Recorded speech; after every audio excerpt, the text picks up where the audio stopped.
అంతేకాదు మరి ఈనాడులో రాసుకొచ్చాడు ఎవరు మన కిరణ్ జగన్మోహన్ రెడ్డి గారి గురించి రకరకాలుగా రాస్తున్నారు. నయవంచన జగన్ నైజం అంట, ఊసర వెళ్లి జగన్ అంట. నాకు అర్థం కాలేదండి. అసలు ఈ రాష్ట్రంలో ఊసర వెళ్లి అంటే గుర్తొచ్చేది ఎవరు? నారా చంద్రబాబు నాయుడు కాదు. ఇన్ని ఊసర వెళ్లి వేశాడు, బీజేపీతో సయోధ్య చేస్తాడు, బీజేపీని వ్యతిరేకిస్తాడు, కాంగ్రెస్ తో సయోధ్య చేస్తాడు, కాంగ్రెస్ ని వ్యతిరేకిస్తాడు. ఏ చెట్టు మీదకి వెళ్తే ఆ రంగు మార్చే దౌర్భాగ్యమైన సంస్కృతి కలిగినటువంటి వ్యక్తి నారా చంద్రబాబు నాయుడు గారా, జగన్మోహన్ రెడ్డి గారా? జగన్మోహన్ రెడ్డి గారు మాట అంటే మాట మీద నిలబడేటటువంటి వ్యక్తి తప్ప మరొకటి కాదు అని కూడా ఈ సందర్భంగా నేను చెప్పదలుచుకున్నా. మరి కిరణ్ బాబు గారికి ఉన్న ఇబ్బందులు ఏంటంటే వారి మనుషులే అక్కడ ఇవాళ కాంట్రాక్టులు చేస్తున్నారు. ఆయన బంధువులు, వారికి సంబంధించినటువంటి మనుషులు, చంద్రబాబు నాయుడు గారి మనుషులు, ఇదంతా దొంగల ముఠ. ఈ ముఠ ఏదో ఒక విధంగా అమరావతిని దోచుకోవాలి అనేటువంటి కార్యక్రమంలో నిమగ్నమైపోయి ఉన్నారు కాబట్టి వారికి వస్తున్నటువంటి లాభాలు నష్టపోతారు కాబట్టి ఇవాళ జగన్మోహన్ రెడ్డి గారి మీద బురద జల్లేటటువంటి కార్యక్రమం ఈనాడు వారు కూడా చేస్తున్నారు. చేసుకోండి, మాకేం అభ్యంతరం లేదు.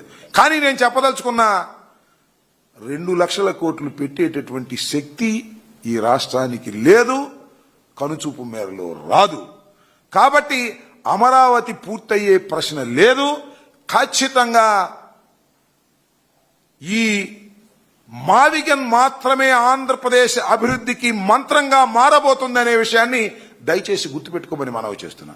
జగన్మోహన్ రెడ్డి గారి మీద రాతలు రాస్తున్నారు. ఊసర వెళ్ళంట, జగన్మోహన్ రెడ్డి గారు 3 రాజధానులు అన్నారంట. ఎస్, మీరు పూర్తి చేయలేకపోతే, మీరు పూర్తి చేయలేకపోయినప్పుడే ఆల్టర్నేటివ్ గురించి ఎవరైనా ఆలోచిస్తారు. చంద్రబాబు నాయుడు గారు 5 సంవత్సరాలు ముఖ్యమంత్రిగా ఉండి అన్ని తాత్కాలికం చేసి మళ్ళా 2 లక్షల కోట్లు 1,00,000 కోట్లు ఖర్చు పెట్టమంటే ఎలా ఖర్చు పెడతారు చెప్పండి? ఖర్చు పెట్టలేకే కదా 3 ప్రాంతాలు అభివృద్ధి చెందాలనే ఉద్దేశంతో ఆ రోజు పెడితే దాన్ని మీరు అడ్డం కొట్టారు, కోర్టులకు వెళ్లారు, గందరగోళం చేశారు, పూర్తి కాకుండా చేశారు. That's all. ఓకే, అది అయిపోయింది. ఇవాళ మళ్ళా మొదలుకొచ్చారు. మళ్ళా మొదలుకొచ్చి ఇక్కడ 50,000 నుంచి 1,00,000 ఎకరాలు తీసుకుంటామంటారు, 2 లక్షల కోట్లు ఖర్చు పెడతా ఉంటారు, అప్పు తీసుకొస్తారు.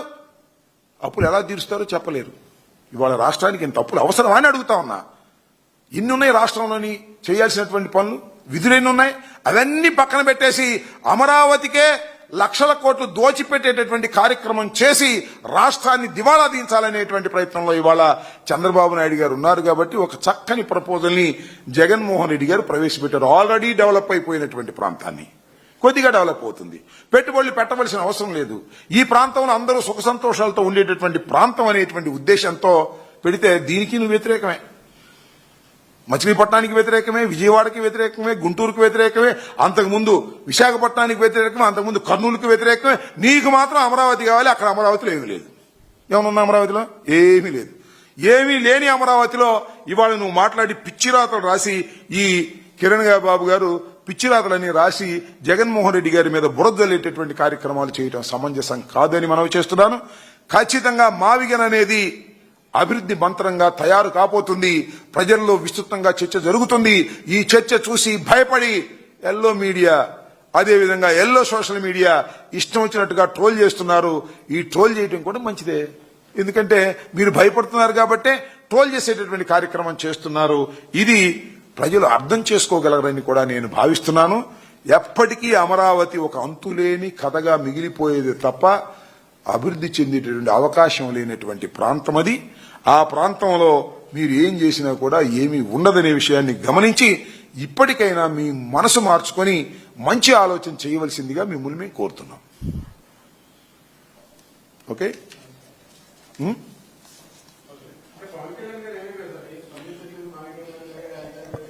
ఎవరు?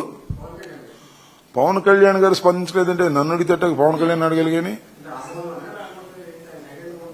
ఆయనకేమో మరి ఆయనకేమన్నా ఇప్పుడు స్పందించడేమో, నిదానంగా స్పందిస్తాడేమో, స్పందించడానికి ఏమన్నా అడ్డంకులు ఏమన్నా ఉన్నాయేమో మరి మనకు తెలియదు. చంద్రబాబు నాయుడు గారు ఇంకా ఆదేశించలేదేమో, లేదా చంద్రబాబు నాయుడు గారి దగ్గర నుంచి అందవలసింది అందలేదేమో, ఏమున్నాయో మనకు తెలియదు కదా దీనిలో విషయాలు. పవన్ కళ్యాణ్ గారు దీని మీద స్పందిస్తారా, స్పందించరా, ఏం చేస్తారు అనే విషయాలు దయచేసి వాళ్ళని అడిగితే బాగుంటుంది తప్ప మమ్మల్ని అడిగితే ఏం చెప్తాం? ఆయన ఒక్కోసారి స్పందిస్తాడు, ఒక్కోసారి స్పందించడు, ఒక్కోసారి విపరీతంగా స్పందిస్తాడు, ఒక్కోసారి లైట్ గా స్పందిస్తాడు. ఎప్పుడు ఏ రకంగా ఉంటాడో మనకేం అర్థం కానటువంటి వ్యవహారం. ఎవరు అడిగిందా ప్రశ్న? ఓకే అంతేనా